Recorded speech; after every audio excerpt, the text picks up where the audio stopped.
Morning at 9:30 for Sunday Joy, right here on WOCA 1370. Your source for the number one sports weekends. Fox Sports, only on 96.3 FM, 1370 AM. All right, 18 minutes after 9 o'clock. Thank you for tuning in. Nice-looking Wednesday morning. You made it to the middle of the week. You made it to the first day of April. It is April Fool's Day, and be on guard in case somebody's pulling a prank on you and you're just not suspecting it. This is a forewarning. I'm trying to tell you this so that I, at the same time, I'm telling myself about this. One of the things that news agencies have done in the past is they have released April Fool's Day stories that weren't true. The one I remember that I was thinking about this morning, when I was looking for some of the top news stories that were fake, whether it was for an April Fool's Day joke or just fake news, the one that I remember was when America Online first started. I used America Online in the very beginning. In fact, I didn't even know. Well, I mean, we didn't know then what we know now. Mm-hmm. And so I thought America Online was the internet. I really did. I didn't know really much more about it. But they had a news story on there that life was found. I can't remember if it was on one of the moons around Jupiter or if it was where. Anyway, life was found somewhere in the solar system. I think it was one of the moons on Jupiter. And they said that life was in the form of atmosphere-dwelling creatures, mm-hmm. similar to jellyfish in the ocean. Oh. That these jellyfish-like creatures flew or floated in the thick atmosphere around one of the moons on Jupiter, I think. Mm-hmm. And so it was exciting news. And I read this story and I thought, oh my goodness, I just didn't even remember that it was April 1st or that this could be an April Fool's joke. I think the internet gives us a way to print a story or publish a story that you figure you can get away with. Because if you put it in print in the newspaper, although I found a lot of examples of that too, mm-hmm. but it's almost like once it's in print, it's in stone, and therefore you shouldn't be goofing with people with fake stories in print. Right. However, on the internet, it's almost like, well, it's fine. It's just the internet. It goes away. You turn off your computer, it's gone, or you can delete it and it's gone. But anyway, that story actually got America Online into hot water. I don't know that they got into any legal trouble, but they certainly got into trouble with their customers. And if you remember, to be on America Online at that time, you were a customer. It was not cheap. No, it was not. I remember the bill was like, you had to pay by the minute. Yeah, I had to pay by the minute. Remember it might that? have been a couple $100 for the month. It was not cheap. It was, dial-up was you paid by the minute. That was it. Okay. And that was not How much cheap. did AOL cost in 1995? Let's see. I'm going to just kind of pick this out here. What did online access cost per hour in 1995? Because eventually they dropped their minute rate and then charged like $25. Pay by the minute. Back in 1995, let's see, most popular online access for the $9.95 base rate. You got 5 hours of online access. After that, it was $2.95 an hour. Back in those days. So when they released that news story, I mean, you're paying for them. Yes. And you are a paying customer, not a small paying customer, but a big time paying customer. Exactly. Because it was not cheap. So anyway, so that was one. So there are a lot of internet rumors that are going around. I thought this would be a fun time to share some of them. 4 years ago, I can't remember when this was. But anyway, here's some internet rumors. Let's see. Dave Grohl. Do you remember Dave Grohl? He was from the group. I don't recall his name. Oh gosh, he's Foo Fighters. He was from the group Foo Fighters. Yeah, okay. He's the guy that used to be with the guy who killed himself. Oh, Courtney Love's boyfriend. Yeah, Kurt Cobain. Kurt Cobain. So yeah. What was their group called again? Nirvana. Nirvana. Thank you. Yeah. So Dave Grohl was with Nirvana, and then after Kurt Cobain killed himself, he started his own group called the Foo Fighters, which is, to me, an awesome group. Much better than that. Anyways, so there was a rumor going around that he died, that Dave Grohl died. Mm-hmm. He subsequently gave an interview in which he reassured fans that he was very much alive. So I don't know how that got started or the story behind it, but that was a big one, at least in showbiz. This is kind of like a pop culture moment here. Yeah. The singer Sierra, there was a series of emails circulating that reported that the singer was born as a male. Mm-hmm. Remember they did this to Lady Gaga too. They said Lady Gaga was really a guy. Yeah, because they couldn't figure out if she was a guy or a gal at the one award show. Very cool publicity stunt, by the way. Yeah. That she pulled off. Very cool.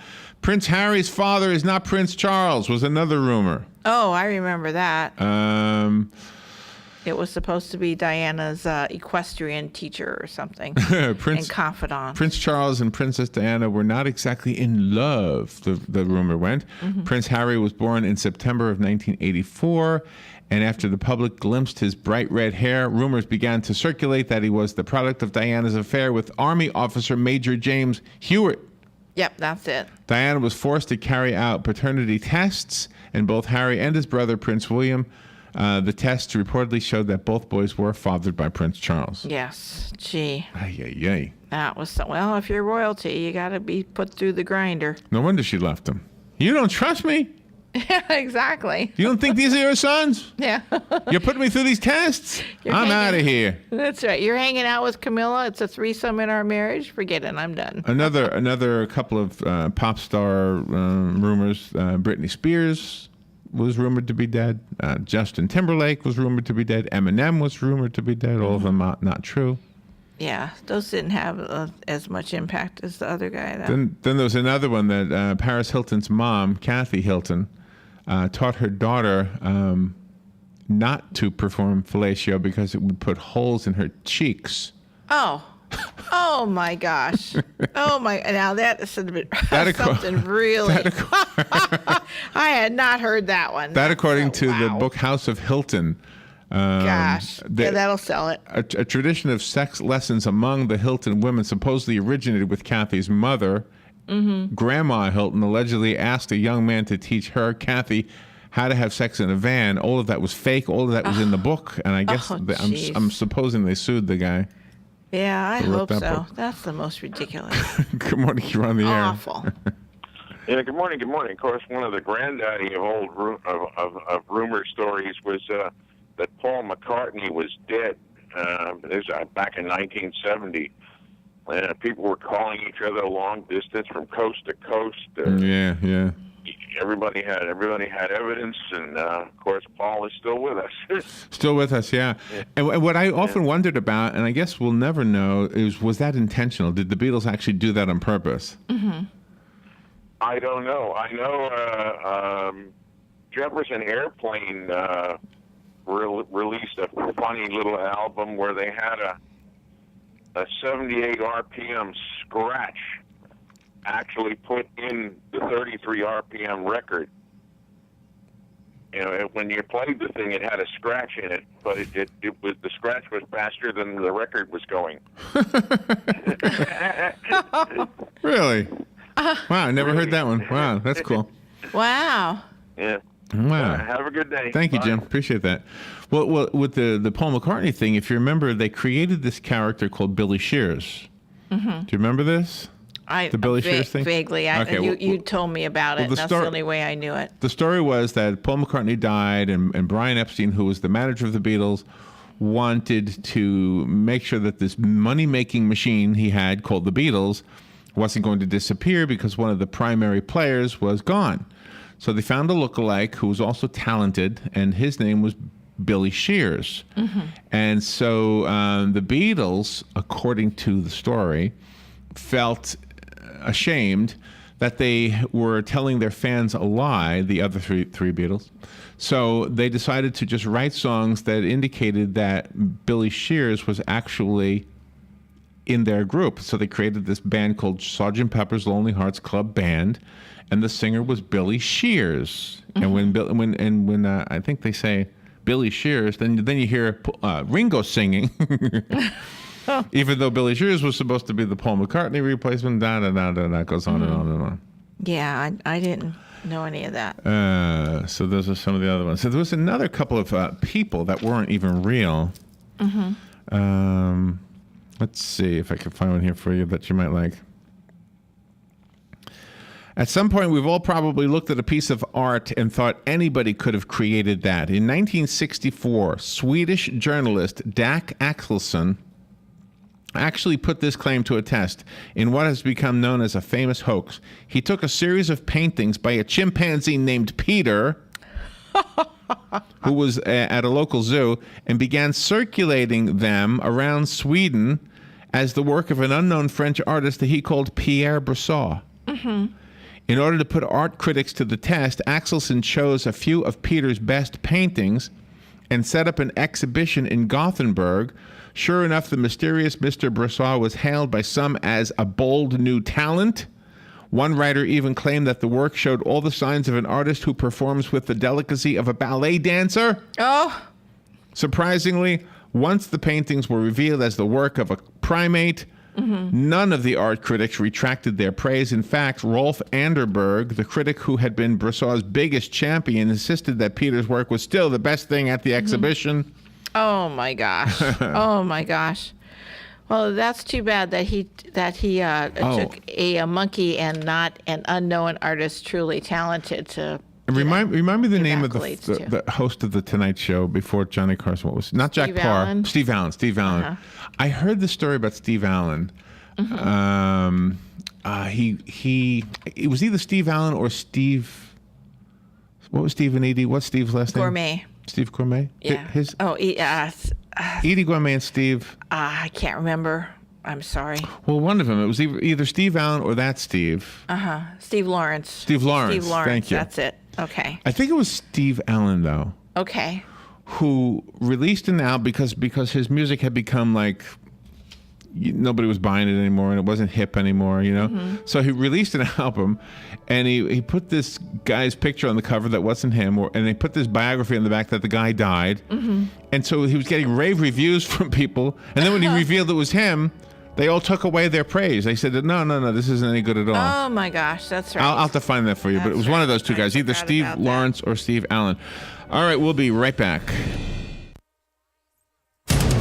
Fox News Radio, I'm Lillian Wu. Iran and 6 world powers continue past last night's deadline to try and hammer out a nuclear deal framework in Switzerland. According to the British Foreign Secretary, Philip Hammond, there's still quite a lot of work to do, but we're on it now and we'll keep going. Sticking points are thought to include the question of how much nuclear capacity Iran would be allowed to retain and how quickly international sanctions would be relaxed. Fox Radio, Simon Owen, a GOP-sponsored measure in the Texas State House looking to cut $3 million in funds for programs to prevent HIV and other sexually transmitted diseases, instead putting that money toward abstinence education. And folk music icon Joni Mitchell, hospitalized in Los Angeles. Mitchell is one of the most celebrated musicians of the age, a poet with few rivals. At 71, she is an 8-time Grammy winner and a member of the Rock and Roll Hall of Fame. Fox Radio's Bill Vitka, Fox News. We report, you decide. I'm Lex Friedman. I run my own business, so I know from experience, hiring new employees can be tough. Posting your job in one place isn't enough to find quality candidates. If you want to find the perfect hire, you need to post your job on all the top job sites. And now you can. With ZipRecruiter.com, you can post your job to 50-plus job sites, including social networks like Facebook and Twitter, all with a single click. Find candidates in any industry nationwide. Just post once and watch your qualified candidates roll in to ZipRecruiter's easy-to-use interface. And with ZipRecruiter's premium traffic boost, you can get up to 3 times more candidates. Quickly screen applicants, rate them, and hire the right person fast. Find out why ZipRecruiter has been used by over 200,000 businesses. Right now, our listeners can try ZipRecruiter for free. Plus, get 30% off your first traffic boost by going to ZipRecruiter.com/info. That's ZipRecruiter.com/info. One more time. To try it for free, go to ZipRecruiter.com/info. Right on the southwestern corner of the square sits one of the finest dining establishments in Florida, Mark's Prime Steakhouse and Seafood Restaurant. Mark's offers big city dining amenities in a charming and small town setting. It's a rare treat to experience both the ambiance and the exquisite cuisine in a friendly atmosphere. Ocala's finest restaurant serves the finest beef, the freshest seafood, premium wines, and naturally fresh vegetables. From valet parking to splendid service, Mark's offers the complete package. Check it out today. Mark's Prime Seafood and Steakhouse Restaurant. Buried under receipts and confusing tax code? Let Crippen & Company help. They work hard to make the tax preparation process as painless as possible. With offices in Ocala and the Villages, their team is dedicated to helping clients with corporate and personal tax returns, bookkeeping for businesses, and estate planning for the future. Crippen & Company crafts a truly customized experience for each client's needs while alleviating stress and creating a big picture of your overall financial health. Call 352-732-4260 or visit crippencpa.com to get started. Holidays and memories go hand in hand. Why not make this Easter even more memorable by serving a honey-baked ham and delicious sides and desserts? Yum! Yes, the coconut and lemon cream cakes are back. Enjoying the family, egg hunts, and just being able to relax without having to spend hours in the kitchen will make your day a memorable one. Pop on over to Honey Baked Ham. Call and place your holiday order today, 861-0011. That's 861-0011. Honey Baked Ham, behind Best Buy. Here's a way for you to have some fun and at the same time support Team WOCA The Source in our efforts to raise funds for the Marion County